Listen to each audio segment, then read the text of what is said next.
নমস্কাৰ প্ৰিয় দৰ্শক, প্ৰজ্ঞান ইউনিভাৰ্ছ চেনেলত আপোনালোকক সকলোকে স্বাগতম জনাইছোঁ। যদি আপোনাৰ ৰাশি মীন ৰাশি হয় তেন্তে তেতিয়া এই ভিডিঅ'টো আপোনাৰ জীৱনৰ অন্যতম গুৰুত্বপূৰ্ণ ভিডিঅ' হ'ব পাৰে। কাৰণ 2026 চনৰ নৱবৰ্ষই আপোনাৰ বাবে কেৱল নতুন কেলেণ্ডাৰ নহয়, কিন্তু নতুন সৌভাগ্য, নতুন আৰম্ভণি আৰু নতুন দিশ। যিসকল মীন ৰাশিত আছে তেওঁলোকৰ বাবে কঠোৰ পৰিশ্ৰম কৰিছিল, ধৈৰ্য ধৰিব, কিন্তু বছৰ বছৰ ধৰি ফলাফল দেখা নাই। দেৱগুৰু বৃহস্পতি নিজেই আহি আছে ভাগ্যৰ দুৱাৰ মুকলি কৰিবলৈ। গতিকে পলম নকৰি আহক আমি ভিডিঅ'ৰ মাজলৈ সোমাই যাওঁ। প্ৰিয় দৰ্শক, মীন আৰু বৃহস্পতিৰ ঐশ্বৰিক সংযোগ। মীন ৰাশিৰ শাসক গ্ৰহ হৈছে বৃহস্পতি। ইয়াৰ অৰ্থ হ'ল বৃহস্পতি আপোনাৰ ৰক্ষক, বৃহস্পতি আপোনাৰ পথ প্ৰদৰ্শক, বৃহস্পতিয়ে আপোনাৰ জীৱনৰ দিশ নিৰ্ধাৰণ কৰে। যেতিয়া কোনো ৰাশিৰ শাসক গ্ৰহ শক্তিশালী অৱস্থাত প্ৰৱেশ কৰে তেতিয়া সেই ৰাশিত জন্ম হোৱা ব্যক্তিজনৰ জীৱন কোনেও বন্ধ কৰিব নোৱাৰে।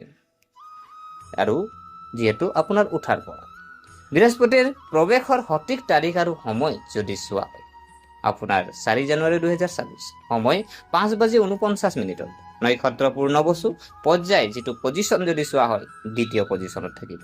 আৰু এই প্ৰৱেশত কেৱল গ্ৰহ পৰিৱৰ্তন নহয়, কিন্তু সৌভাগ্যৰ নৱজাগৰণৰ চিনি। পূৰ্ণবসু নক্ষত্ৰ ভগ্ন ভাগ্যৰ পুনৰ সংযোগ। পূৰ্ণবসু নক্ষত্ৰৰ অৰ্থ যদি চোৱা হয় পুনৰ সংস্থাপন, নতুন জীৱন দুখৰ পিছত হোক। এই নক্ষত্ৰৰ সেইসকলক বিশেষ আশীৰ্বাদ প্ৰদান কৰে যিসকলে হাৰ মানিছে, যাৰ আত্মবিশ্বাস ছিন্ন ভিন্ন হৈ পৰিছে, যাৰ সপোন পূৰণ নোহোৱাকৈয়ে ৰৈ গৈছে। আৰু এই নক্ষত্ৰৰ দ্বিতীয় পৰ্যায়ত যেতিয়া বৃহস্পতি আহি উপস্থিত হয় ফলাফল বহুগুণে শক্তিশালী হৈ পৰে। দ্বিতীয় পদৰ ৰহস্য যদি চাওঁ, পূৰ্ণবসু নক্ষত্ৰৰ দ্বিতীয় পদৰ এটা কাৰক স্থিৰতা, সম্পদ সঞ্চয়, পাৰিবাৰিক সুখ, মানসিক ভাৰসাম্যতা। মীন ৰাশিৰ বাবে এই পৰ্যায় হঠাতে হোৱা আনন্দৰ ইংগিত দিয়ে। মীন ৰাশি 2026 চনত জীৱনৰ প্ৰতিটো দিশতে আলৌকিকতা এতিয়া কেনেকৈ বিতংভাৱে আমি জানো আহকচোন। বৃহস্পতিৰ প্ৰৱেশে মীন ৰাশিৰ জীৱনৰ প্ৰতিটো দিশতে প্ৰভাৱ পেলাব। ধন আৰু আৰ্থিক পৰিস্থিতি আমি যদি চাওঁ, ধনৰ বৰষুণৰ সম্ভাৱনা। মীন ৰাশিৰ বাবে 2026 চনত বৃহস্পতিৰ এই প্ৰৱেশে ধন বৃদ্ধিৰ বাবে এক সোণালী সুযোগ কঢ়িয়াই আনিব। আবদ্ধ হৈ থকা ধন ঘূৰাই দিয়া হ'ব, পুৰণি বিনিয়োগৰ পৰা লাভ, নতুন আয়ৰ উৎসৰ সৃষ্টি হ'ব। জল্পনা কল্পনা, শ্বেয়াৰ আৰু ব্যৱসায়ত লাভ। বিশেষকৈ 2026 চনৰ জানুৱাৰীৰ পৰা জুন মাহৰ ভিতৰত হঠাতে আৰ্থিক লাভৰ সম্ভাৱনা থাকিব। কিছুমান থলুৱা জাতক জাতিকাই লটাৰী, পুৰস্কাৰ বা পূৰ্বপুৰুষৰ সম্পত্তিৰ দ্বাৰাও লাভৱান হ'ব পাৰে। এতিয়া আমি জানো আহক যে আমাৰ কেৰিয়াৰ আৰু চাকৰি, যিহেতু কেৰিয়াৰ আৰু চাকৰি যদি চোৱা হয় উচ্চতাৰ আৰম্ভণি।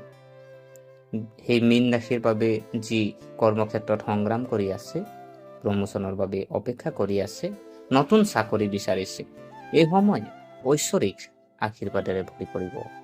আপ্লুত হ'ব জ্যেষ্ঠ বিষয়াসকল, সন্মান বাঢ়িব, আপোনাৰ মাত শুনা যাব। 2026 চনৰ জানুৱাৰীৰ মাহৰ পিছত বহুতো থলুৱা যিসকল জাতক জাতিকা আছে হয়তো নুসুধাকৈ অধিক দায়িত্ব লাভ কৰিব পাৰে। বাণিজ্য আৰু ব্যৱসায় যদি চোৱা হয় সম্প্ৰসাৰণ আৰু লাভ। ব্যৱসায়ত নিয়োজিত মীন ৰাশিৰ জাতক জাতিকাসকলৰ বাবে এই বৃহস্পতিৰ প্ৰৱেশ এটা টাৰ্ণিং পইণ্ট বুলি প্ৰমাণিত হ'ব। নতুন সংগী আপুনি বিচাৰি পাব পাৰে, নতুন চুক্তি পাব পাৰে, বিদেশৰ সৈতে জড়িত ব্যৱসায় আপোনাৰ আগবাঢ়িব পাৰে বা অনলাইন কামৰ পৰাও আপোনাৰ লাভ দেখা গৈছে।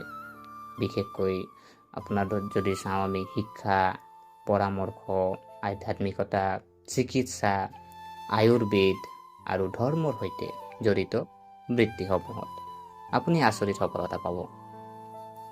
এতিয়া আমি জানো আহক যে আপোনাৰ যিসকল প্ৰেমত পৰিছে বা প্ৰেমত আছে তেখেতসকলৰ লাইফনো কেনেকুৱা হ'ব। প্ৰিয় দৰ্শক, যি সম্পৰ্ক ভাঙি গৈছে, আজি যি সম্পৰ্কবোৰ আপোনাৰ ভাঙি গৈছে, ব্ৰেকআপ লাগি গৈছে, সেইখিনি আপুনি সম্পৰ্ক মেৰামতি হ'ব পাৰে। মীন ৰাশিৰ জাতক জাতিকাৰ স্বভাৱতে আৱেগিক আৰু প্ৰেমময়। কিছুদিনৰ পৰা বহু থলুৱা জাতক জাতিকাই প্ৰেম জীয়াই আছে, দুখ আৰু বিভ্ৰান্তিৰ ভৰি পৰিছে। কিন্তু এতিয়া ভুল বুজাবুজিৰ সমাধান হ'ব। যিটো নেকি আপোনাৰ মিছআণ্ডাৰষ্টেণ্ডিং হৈ আছিলে, ভুল বুজাবুজি হৈ আছিলে, সেইখিনি আপোনাৰ কি হ'ব, সমাধান হ'ব। প্ৰকৃত প্ৰেম পোৱা যাব, পুৰণি সম্পৰ্কবোৰ ভাল হ'ব। যিসকল অবিবাহিত তেওঁলোকৰ বাবে জীৱনৰ সংগীৰ দৰে প্ৰেম বিচাৰি পোৱাৰ সম্ভাৱনা প্ৰবল। বিবাহ যদি চোৱা হয়, বিবাহৰ দিশটো যদি চাওঁ যে আবদ্ধ যোগাসন পূৰ্ণ হ'ব। মীন ৰাশিৰ যিসকল আমাৰ জাতক জাতিকা আছে, যাৰ নেকি বিয়া পলম হয়, যাৰ নেকি বিয়া এতিয়ালৈকে হোৱা নাই, পলম হৈ আছে, সেইবোৰ আপুনি হোৱা সম্ভাৱনা আছে। সম্পৰ্কবোৰ বাৰে বাৰে ভাঙি গৈ আছে, যিসকলৰ চাব বিয়া লাগিছে কিন্তু ভাঙি গৈ আছে, কিন্তু এতিয়া আপোনাৰ সময় আহি গ'ল, আপোনাৰ বিয়া নাভাঙে। তেওঁলোকৰ ৰাশিফলত বাধাৰ সৃষ্টি হয়। যিসকল আপোনাৰ ৰাশিফলত কিছুমান বাধা থাকে আৰু সেইখিনি আপোনাৰ হয়, তো এইখিনি আপোনাৰ বৃহস্পতি ৰাশিৰ বাৰত আপোনাৰ চব ঠিক হ'বলৈ গৈ আছে। তেওঁলোকৰ বাবে 2026 চনৰ আৰম্ভণি কঢ়িয়াই আনিব বিবাহৰ শুভ খবৰ, ভাল পৰিয়ালৰ সৈতে সম্পৰ্ক। আজি প্ৰেম বিবাহৰ সম্ভাৱনা দেখা গৈছে। আজি প্ৰেম বিবাহ হোৱা সম্ভাৱনা আছে আৰু বিবাহিত জীৱনত সুখ লাভ কৰিব। এতিয়া আমি জানো আহক যে স্বাস্থ্যৰ দিশটো, আজি আপোনাৰ যিহেতু 2026 চনৰ আজি বৃহস্পতি ৰাশিৰ বাৰত যে স্বাস্থ্যৰ দিশটো আপোনাৰ কেনেকৈ যাব, যিহেতু 4 জানুৱাৰীৰ পৰা শৰীৰ আৰু মন সুস্থ। বৃহস্পতিৰ এই প্ৰৱেশ আপোনাৰ কিয় মানসিক চাপ হ্ৰাস কৰিব পাৰে। টোপনি ভাল কৰা, দীৰ্ঘদিনীয়া যি আপোনাৰ ৰোগ হৈ আছিল, দীৰ্ঘদিনীয়া বহুদিনৰ পৰা আপোনাৰ কিবা ৰোগত যদি আপুনি ভুক্তভোগী হৈ আছিল, তেন্তে তাৰ পৰা আপুনি সকাহ প্ৰদান কৰা হ'ব। আৰু বিশেষকৈ ধৰি লওক পেটৰ লগত জড়িত বেমাৰবোৰ, যেনে আপোনাৰ যকৃত, মেদবহুলতা, হতাশা, এইখিনি চব উন্নতি হ'ব।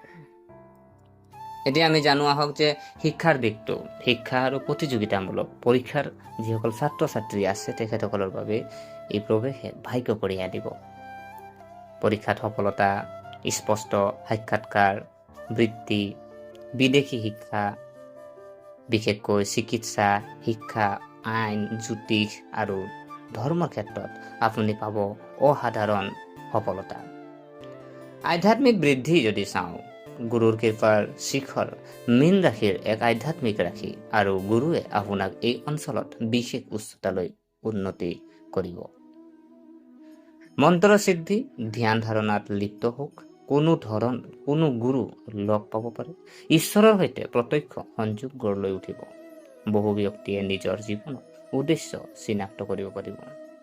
বৃহস্পতি যদি আমি চাওঁ, মীন ৰাশিক সন্তুষ্ট কৰাৰ বিশেষ প্ৰতিকাৰ আমি যদি চাওঁ, সহজ কিন্তু আলৌকিক প্ৰতিকাৰ। বৃহস্পতিবাৰে হালধীয়া ৰঙৰ কাপোৰ পিন্ধিব। আপুনি এজোপা কলৰ গছত আপুনি পূজা কৰক। তাত আপুনি বুট দালি, গুড়,